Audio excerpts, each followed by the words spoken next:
नमस्कार दोस्तों, कलयुग के चमत्कार संतों की वाणी में आप सबका स्वागत है। आप सबको मेरी प्यार भरी राधे राधे।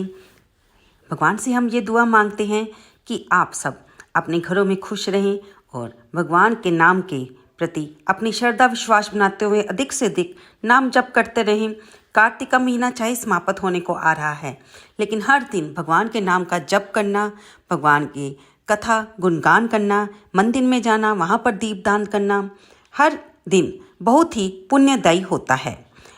इस समय हम कार्तिक मास के पंच भिखु यानी कि भीष्म पंचक व्रत तक पहुंच चुके हैं। आज 12 नवंबर देव उठनी एकादशी है, तो इस दिन हम सुनेंगे वह कथा जो कि इन 5 दिनों में सुनी जानी चाहिए, जिसको सुनने पर अगर आपने भीष्म पंचक व्रत रखा है तो भी अति पुण्य फल की प्राप्ति होती है। अगर आपने व्रत नहीं भी किसी कारण से रख पाए तो भी इस कथा को सुनने से आपको पुण्य की ही प्राप्ति होगी। ये जो कार्तिक के लास्ट 5 दिन हैं, इसमें रोज नियम से ये कहानी सुननी जानी चाहिए। इसलिए मेरी आपसे यही प्रार्थना है कि जब भी आप ये दिन बीत रहे हैं, बहुत जल्दी इस बार सिर्फ 4 दिन है, 12 नवंबर से लेकर 15 नवंबर तक। 16 नवंबर को तो हमारे जो कार्तिक मास का हमने जो भी स्नान दान का नियम लिया है, किसी ने इन 5 दिनों का लिया है, किसी ने पूरे महीने का लिया था, उसका पालन हो जाएगा। आइए सुनते हैं पहली कहानी। किसी गांव में एक साहूकार था। उसका एक बेटा और बहू थी। परिवार में बस ये 3 ही जने थे। साहूकार की पत्नी बहुत पहले ही भगवान को प्यारी हो गई थी। साहूकार की बहू बहुत अच्छे संस्कारों वाली आदर्श पतिव्रता नारी थी। पूरे घर का काम वह बहुत अच्छी तरह से संभालती। उसकी काया भी चांदनी की तरह साफ और बहुत सुंदर थी। बहू ने नियम ले रखा था कि वह किसी भी पर पुरुष के सामने नहीं जाती थी। बहू पुण्य कर्मों में, पूजा पाठ में, दान में, सेवा आदि कर्मों में भी बहुत आगे थी। वह हर साल कार्तिक स्नान व्रत जरूर करती। कार्तिक में बहू गंगा जी नहाने जाती थी, पर कोई पुरुष उसे ना देखे, इससे वह बहुत सुबह ही स्नान कर लेती थी। एक समय की बात है, कार्तिक का महीना आया। उस नगर के राजा के बेटे ने भी इस बार स्नान करने का मन बनाया। उसने सोचा वह सुबह गंगा जी स्नान करने जाएगा। वह पहले दिन आया तो उसने देखा कि घाट गीला है। वह हैरान होकर सोचने लगा कि मैं तो इतनी जल्दी उठकर स्नान करने आया हूँ, पर मुझसे पहले भी कोई स्नान करके जा रहा है। वह ये सोचता और सोचता ही रह जाता कि पता नहीं कौन आता है जो मुझसे भी पहले स्नान करके चला जाता है। अब वह रोज अपनी तरफ से जल्दी आता, लेकिन जो साहूकार की बहू थी उससे पहले स्नान करके जा चुकी होती थी। कार्तिक महीने के 6 दिन बचे थे। उस साहूकार की बहू जब स्नान करने के लिए आई, तो जब वह वापस जा रही थी तो उसी समय राजा का बेटा भी स्नान करने के लिए आ रहा था। जब बहू ने बग्गी की आवाज़ सुनी तो वो जल्दी जल्दी जाने लगी और जल्दीबाजी में उसकी माला मोजरी वहीं घाट पर छूट गई। राजा का बेटा जब घाट पर पहुंचा तो उसने देखा घाट गीला है, वहां पर माला मोजरी पड़ी उसे मिली। राजा का बेटा समझ गया कि कोई स्त्री मुझसे पहले यहाँ स्नान करने के लिए आती है। उसने माला मोजरी को हाथों में उठाया और सोचने लगा कि जिस स्त्री की माला मोजरी इतनी सुंदर है, वह खुद कितनी सुंदर होगी। उसके मन में पाप आ गया। उसने पूरे गांव में घोषणा करवा दी कि जिसकी भी ये माला मोजरी है, वो स्त्री 5 रात मेरे पास आएगी। सब लोग धू धू करने लगे, पर राजा का बेटा था, कोई बात काट नहीं सकता था। साहूकार की बेटी की बहू को जब ये संदेश पहुंचा तो उसने राजा के पास संदेश भिजवाया कि वो माला मोजरी मेरी है। मैं 5 रात गंगा जी के घाट पर आऊंगी, मुझसे वहां बात कर लो, जो कहना है वहीं कहो, और वहां पर किसी को साक्षी बनाने के लिए भी बिठा देना ताकि वह मेरा साख भर सके। मैं अपने वचन के अनुसार घर पर आई थी। राजा के बेटे ने कहा, उस परम सुंदरी को पहले मैं देखूंगा। मैं नहीं चाहता कि मेरे से पहले कोई और आदमी देखे। इसलिए उसने सैनिक की जगह वहां पर एक तोते का पिंजरा, जिसमें एक तोता था, उसे रखवा दिया। गंगा किनारे पेड़ पर टंगवा दिया।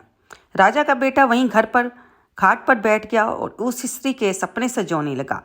बहू रोज की तरह नियम से सुबह के समय घाट पर आई। पहली पौड़ी पर पैर रखकर बोली, हे कार्तिक के ठाकुर, हे राय दमोदर, 5 पांडव, छठे नारायण, भीखम राजा, मुझ पर कृपा करो, मेरी लाज रखो, इस पापी को नींद आ जाए, ऐसी कृपा करो। तभी अचानक बहुत ठंडी हवा बहने लगी। राजा के बेटे को नींद आ गई। अब बहू नहाकर चलने लगी तो तोते से बोली, सुबह सुबह तेरे गल डाल लूंगी हीरा, मेरी साख भरियो मेरे वीरा। अब सुआ जाने की तोता बोला कि कोई वीर भी साग भरता है क्या। वो फिर बोली, सुबह सुबह तेरे पग डालूंगी नेवर, साग भरियो मेरे देवर। सुआ ने कहा, ठीक है भाभी, मैं तेरी साग भरूंगा। अब वह ये कहकर चली गई।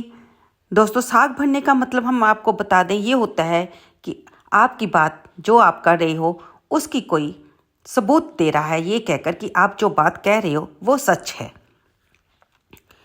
थोड़ी देर बाद राजा का बेटा हड़बड़ा कर उठा। सुबह उसने सुआ से यानी कि तोते से पूछा कि बता वो कैसी थी। तो तोता बोला, सुआ बोला, आबा की सी बिजली, होली की सी झलक, कंचन सी कामनी, गुलाब का था रंग। अब तो राजा के बेटे के मन में पाप और बढ़ गया। अगले दिन राजा के बेटे ने सोचा कि आज मैं अपनी उंगली में चीरा डालकर बैठूंगा, जिससे मुझे दर्द होगा और नींद नहीं आएगी।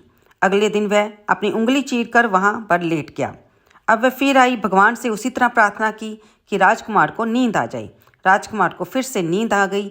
बहू ने स्नान किया, फिर से तोते को कहकर वापस चली गई।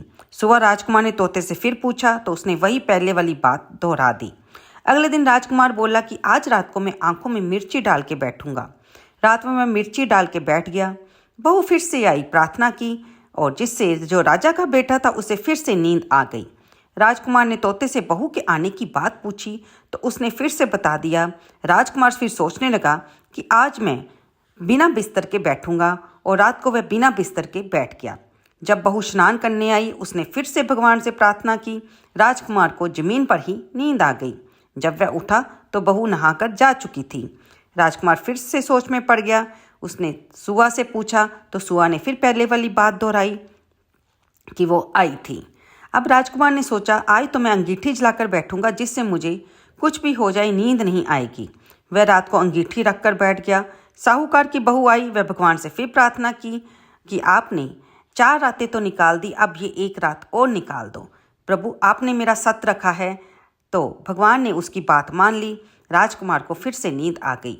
वह जब नहाकर जाने लगी तो उसने तोते से बोला कि इस पापी को कह देना कि 5 रातें पूरी हो चुकी है, वो मेरी मोतियों की माला मोजरी मेरे घर भिजवा दे। सुबह राजकुमार की आंख खुली। उसने तोते से पूछा, क्या वो आई थी? तोते ने कहा, हाँ आई थी, उसने अपनी माला मोजरी अपने घर मंगवाई है। अब ये सुनकर राजकुमार सोचने लगा कि वो तो सच्ची पुण्य प्रताप वाली थी, तभी तो भगवान ने उसका सत रखा और हर रात को सब कुछ करने के बाद भी मुझे नींद आ जाती थी। अब राजकुमार भी राजमहल में आ गया। कुछ दिनों के बाद राजकुमार को कोढ़ हो गया। राजा ने ब्राह्मणों को बुलाकर पूछा, साधु वेद महात्माओं को बुलाकर पूछा कि मेरे बेटे का शरीर क्यों जल रहा है। उसने तो कार्तिक स्नान किया था, फिर भी उसे ये परेशानी आ रही है। तब ब्राह्मणों ने राजा से कहा कि इसने पतिव्रता स्त्री पर बुरी नज़र डाली थी, इसलिए ये इस रोग से पीड़ित हुआ है। राजा ने उन महात्मा से इसे ठीक करने का उपाय पूछा तो वे महात्मा बोले कि ये पापी उस साहूकार की बहू को अपने धर्म की बहन बनाए और रोज उसके नहाए हुए पानी से नहाए, तब ये ठीक हो सकता है। अब राजा साहूकार की बहू की माला मोजरी लेकर साहूकार के घर गया तो उससे बोला कि ये माला मोजरी आपके पुत्र वधू की है, इसे ले ले और आपके बहू के नहाए हुए जल से मेरे बेटे को नहला दें। साहूकार बोला, राजा जी वो तो किसी पराई पुरुष का मुंह तक नहीं देखती, आप उसे नाली में बिठा दीजिए, जब वह ऊपर नहाएगी तो नाली के पानी से आपका पुत्र भी नहा लेगा।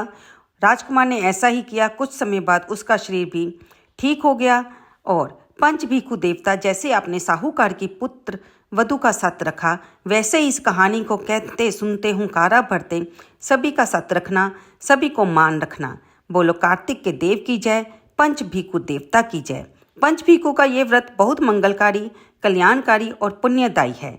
जो कोई भी श्रद्धापूर्वक इस व्रत को करता है उसे मृत्यु के बाद गति मिलनी निश्चित है। ये व्रत पहले के संचित पाप कर्मों से भी मुक्ति दिलाता है, इसलिए सभी प्रयत्न करके इस व्रत को जरूर रखें और भगवान का आशीर्वाद लें। कार्तिक के अंतिम 5 दिन रोज नियम से इस कहानी को सुनना और हमारी वीडियो को लाइक करते रहना और कमेंट बॉक्स में जय श्री विष्णु हरि लिखना तो बिल्कुल ना भूलना। धन्यवाद दोस्तों।